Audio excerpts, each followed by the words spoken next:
وہ what's app استعمال نہیں کر سکتے تھے۔ اب اس مشین کو چلانے کے لیے اور آپریٹ کرنے کے لیے کیا شبلی پراز صاحب یہ جو ٹی وی پہ ایک ماہر کو لے کے ساتھ ایک ٹی وی چینل پہ جاتے ہیں، تو سوال یہ ہے کہ اس طرح کے اس کو چلانے والے لوگ ہر پولنگ سٹیشن پہ کیسے پرووائیڈ کیے جا سکیں گے؟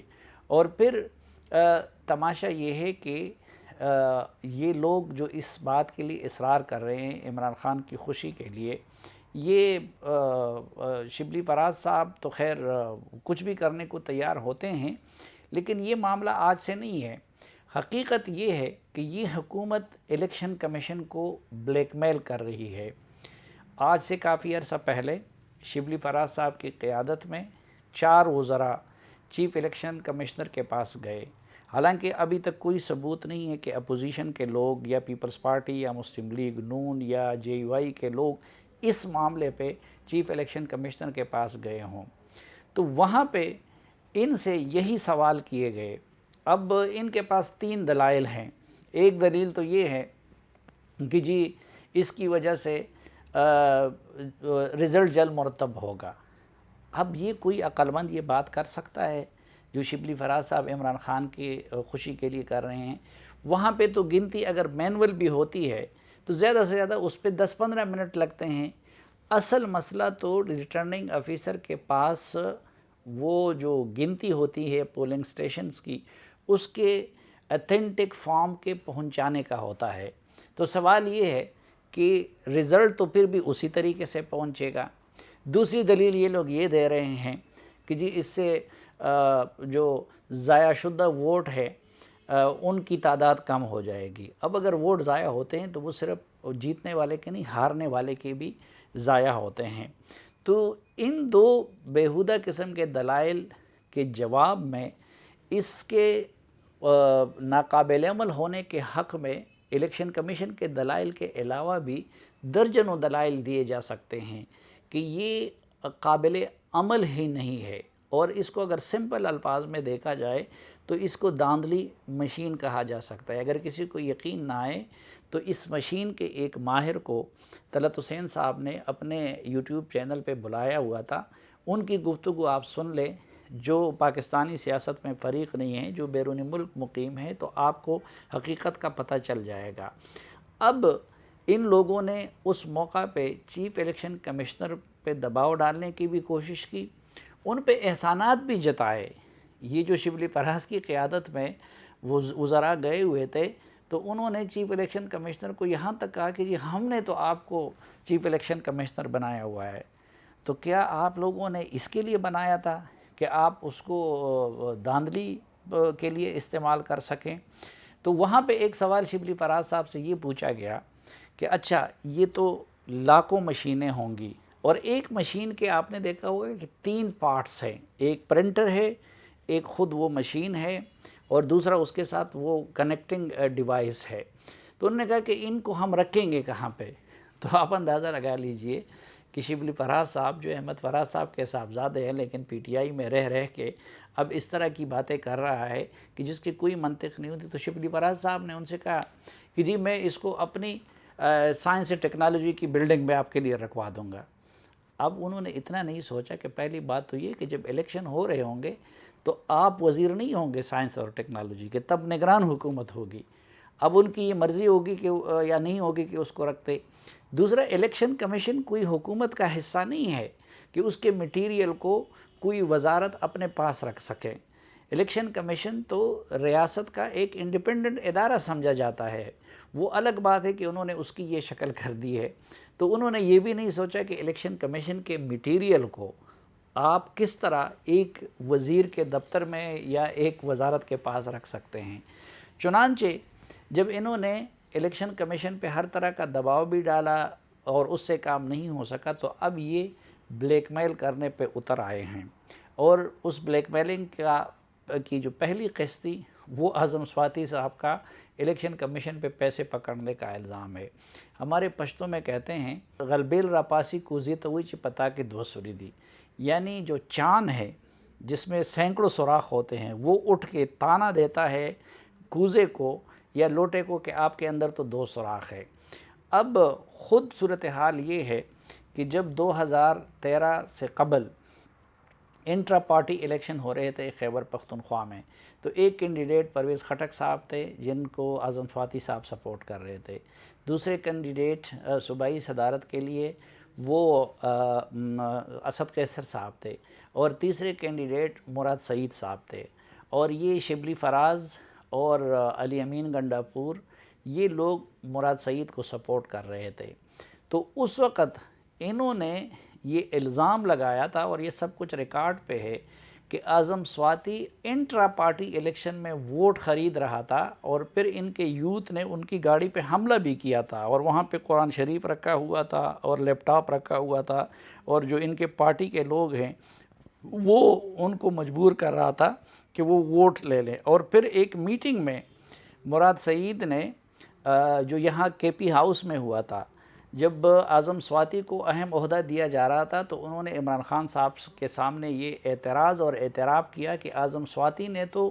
مجھے خریدنے کی کوشش کی تھی اور مجھے پیسوں کی آفر کی تھی انٹرا پارٹی الیکشن کے دوران۔ اب اس طرح کا بندہ اٹھ کے وہ الیکشن کمشنر پہ یہ الزام لگا رہا ہے اور یہ فیک نیوز دے رہا ہے کہ اس نے پیسے پکڑے ہوئے ہیں،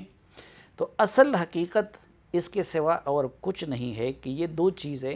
2018 کے الیکشن میں یہ لوگ ایک ٹول کے طور پر، دھاندلی کے ٹول کے طور پر استعمال کرنا چاہتے ہیں، ایک الیکٹرانک ووٹنگ مشین اور دوسرا اوورسیز پاکستانیوں کو ووٹ کا حق دے کے۔ اب اس کے لیے جو پروسیس ہے اس میں کمپیوٹر استعمال ہوگا، اس میں ای میل استعمال ہوگا، اس میں ٹیکنالوجی استعمال ہوگی، تو یہ لوگ یہ نہیں سوچتے کہ اوورسیز پاکستانی سب ان کے طرح کے نہیں ہے جو انہوں نے بلا کے وزیر بنائے ہیں، بلکہ زیادہ تر اوورسیز پاکستانی ہمارے گلف میں ہیں، اور ان میں میکسیمم وہی لوگ ہیں کہ جو بیچارے یا ڈرائیور ہوتے ہیں یا اس طرح کی محنت مشقت کرتے ہیں، وہ نہ کمپیوٹر کے استعمال کو جانتے ہیں، نہ ٹیکنالوجی کے استعمال سے واقف ہوتے ہیں، لیکن دراصل اس کو بھی بہت اچھی طریقے سے آر ٹی ایس مشین کی طرح استعمال کیا جا سکتا ہے۔ تو اس لیے یہ اوورسیز کا نام لے کے الیکشن کمیشن کو اور اپوزیشن کو بلیک میل کر رہے ہیں کہ جی ہم تو ان کو ووٹ کا حق دینا چاہتے ہیں، لیکن اپوزیشن مزاحمت کر رہی ہے۔ حقیقت اس کے سوا کچھ نہیں ہے کہ یہ سارا منصوبہ اس لیے بنایا گیا ہے کہ الیکٹرانک ووٹنگ مشین سے وہ کام لیا جائے جو کہ پچھلی مرتبہ آر ٹی ایس سسٹم سے لیا گیا تھا، اور یہ لوگ موجودہ جو چیف الیکشن کمشنر ہے راجہ سکندر سلطان، یہ چاہتے ہیں کہ وہ اسی طرح کا کردار ادا کریں جس طرح کے جسٹس سردار رضا نے ادا کیا تھا، کہ وہ خاموش تماشائی بنے رہیں اور جو کچھ یہ کرنا چاہتے ہیں وہ کرتے رہیں۔ لیکن چونکہ وہ ابھی سردار رضا بننے پہ آمادہ نہیں ہے، تو اس لیے یہ لوگ اب ان کو بلیک میل کرنے پہ اتر آئے ہیں، اور اعظم سواتی صاحب کا بیان بھی اسی کا تسلسل ہے، بابر اعوان صاحب اور فواد چودھری صاحب کی پریس کانفرنس بھی اس چیز کا تسلسل ہے۔ اس لیے پوری اپوزیشن اور پوری قوم اور پوری میڈیا کا فرض بنتا ہے کہ وہ اس معاملے میں الیکشن کمیشن کے ساتھ کھڑے ہو جائیں۔ پہلی بات تو یہ ہے کہ یہ جو ہمیں بار بار پٹی پڑھائی جاتی ہے ریاستی اداروں کے احترام کا، تو الیکشن کمیشن بھی اسی طرح کا ایک ریاستی ادارہ ہے۔ اب پچھلے الیکشن میں جو کچھ ہوا اور اس کے بعد جو کچھ ہوا، تو اس کی وجہ سے الیکشن کمیشن کی کریڈیبلٹی وہ صفر ہو گئی ہے۔ جسٹس سردار رضا نے اور ان کے اس وقت کے سیکٹری نے جو کچھ کیا، پھر پارٹی فنڈنگ کیس کو جس طریقے سے لٹکایا گیا، اس کی وجہ سے الیکشن کمیشن کی کریڈیبلٹی وہ صفر ہو گئی ہے۔ ابھی بھی ہم یہ نہیں کہتے کہ یہ آئیڈیل الیکشن کمیشن ہے یا چیف الیکشن کمشنر جو ہے وہ کوئی بڑے فرشتے ہیں۔ ابھی بھی چیک بھی رکھنا پڑے گا اپوزیشن کو بھی اور میڈیا کو بھی، لیکن میرے خیال میں یہ ایک معاملے میں وہ اگر مزاحمت کر رہے ہیں تو پہلے وہ عقل کا تقاضا ہے، کیونکہ ان کو پتہ ہے اور ہر عقل مند آدمی یہ سمجھتا ہے کہ یہ الیکٹرانک ووٹنگ مشین پاسبل ہی نہیں ہے۔ آپ لاکھوں مشینیں کس طرح بنائیں گے، ان کو چلانے والے کون ہوں گے، ان کو ہر ضلع تک اور دور دراز علاقوں تک پہنچائیں گے کیسے، ان کو رکھیں گے کیسے؟ لیکن پھر بھی حکومت مصر ہے کیونکہ وہ دھاندلی کا ایک ذریعہ ڈھونڈنا چاہتی ہے، اور پھر کہیں گے کہ جی یہ تو مشین ہے اور یہ تو سب کمپیوٹر نے کام کر دیا تھا، جس طرح RTS کے بارے میں یہ تھا، لیکن سب گڑبڑ پھر RTS کے ذریعے ہوئی، اس کو فیل کر دیا گیا۔ تو اب جب اسی طرح یہ لوگ چاہتے ہیں کہ وہ وہی بن جائے، جب وہ نہیں بن رہے تو اب یہ الیکشن کمیشن کو بدنام کرنے اور بلیک میل کرنے پہ اتر آئے ہیں۔ اس لیے آگے جا کے الیکشن کمیشن کیسے بنتا ہے کیسے نہیں بنتا، لیکن میرے خیال میں کم از کم اس معاملے پہ اپوزیشن کو، پوری قوم کو اور میڈیا کو الیکشن کمیشن کا ساتھ دینا چاہیے۔